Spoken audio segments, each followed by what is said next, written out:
Hey guys, welcome to another installment of the Critical Review. I just took a look at the new trailer for Jumanji Open World and I just had to get on here and give you my thoughts. Before I discuss Jumanji Open World and we talk about Jumanji in general, rather than start at where we are, I'd like to talk about where we've been. You're sitting in your parents' living room. It's the 90s. You're watching Hey Arnold and a movie trailer comes on. You see Robin Williams, who you recognize from Hook.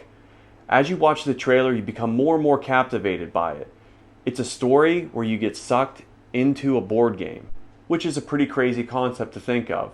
You nag and nag your parents to take you to the movies to see this, and eventually they give in. Then you don't just see a story but an adventure play out in front of you, something that sticks with you long past your childhood.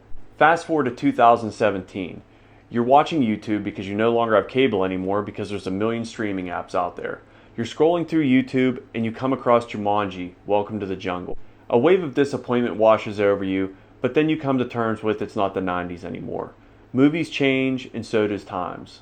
You go into this somewhat open-minded, and you end up catching the movie at a family function.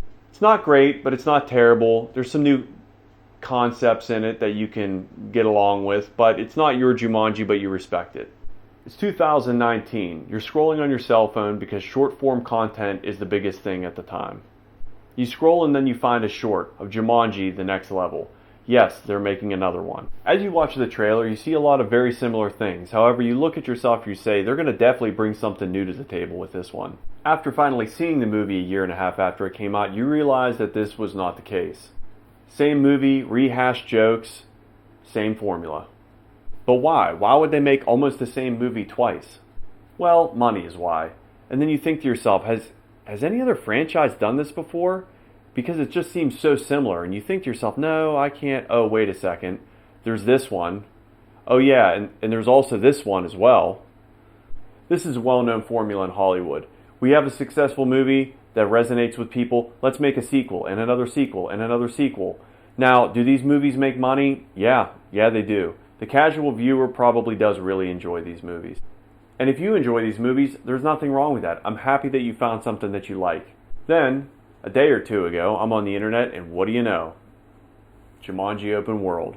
Well, I gotta watch it. I gotta see if it's gonna be as forgettable as the last movie was. Before I move on, I'm talking about how forgettable it was. I literally did have to look up the actual titles after Jumanji of each one of these movies because I forgot about them already. The basis behind the trailer is how can we make a movie where you get sucked into a game? How can we make that different? Oh, I know. We'll do kind of like what the first one did, and we'll make the game come out into the real world. Only this time it'll lack heart and special effects, and it'll be full of CGI and stupid one-liners that you're going to forget in 2 minutes maybe. But what actors do we have for this massive undertaking of making nearly the same movie 3 times? Oh, let me think here. Oh, Dwayne "The Rock" Johnson, who plays Dwayne "The Rock" Johnson in literally every movie that he's in, other than Faster, that was solid. And Kevin Hart, who also plays Kevin Hart in every movie that he's in, which he's in a lot. He doesn't turn much down. Just walking around with like that confused look on his face, trying to like muddle through the situation verbally, but not really being able to get it out.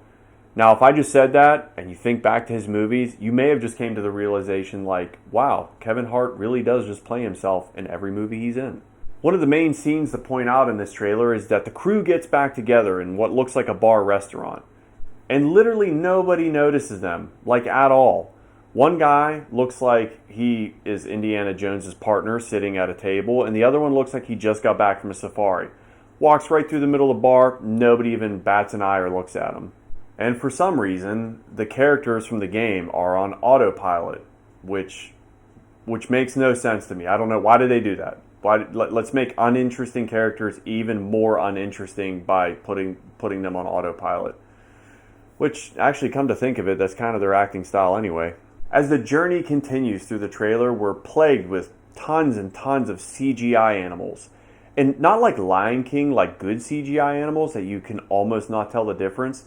Just absolutely blatantly just poor CGI animals. So for those of you that enjoy CGI that looks like it was based off of PlayStation 2, you'll be right at home here. Otherwise, I think that you're going to know what I'm talking about whenever you watch the trailer. There was a lot of moments in it that were supposed to be funny. They were obviously supposed to be humorous, but they just weren't.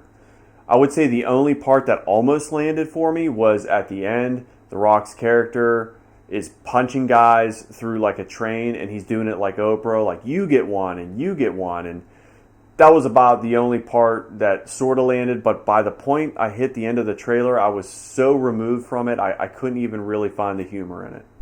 This looks just like another slapstick comedy schlop that they're going to throw at the screen and see what sticks. Depends if it makes money, which I'm sure it will. We'll probably get another one in a couple years. I've said this many times that box office sales does not relate directly to quality. There's been a lot of box office hits that, in my opinion, just weren't good movies. The original Jumanji had a lesson to be learned. It told a lesson of family, how to cherish the time that you have with your loved ones because you might get sucked into a board game at any time. How your actions, you have consequences for them. The whole point I'm making is there was real life lessons to be learned in Jumanji, the original 90s film. There's really no takeaway with these new ones. I think that's why the original Jumanji stuck with people of my generation like they did. The Disney classics, for example, are something that most people carry with them for a long time. And I think that in movies today that are made for kids, those lessons, many times, are missing from the movies. Did you guys see the new trailer for Jumanji, and what did you think of it? And in the comments below, can you guys let me know, do you prefer the new Jumanjis or the original Jumanji from the 90s like I do? And if you guys have a minute, if you could just tap that like button, I'd really appreciate it. This channel is super new and it really helps me out, and I really appreciate it. And until next time, this has been The Critical Review.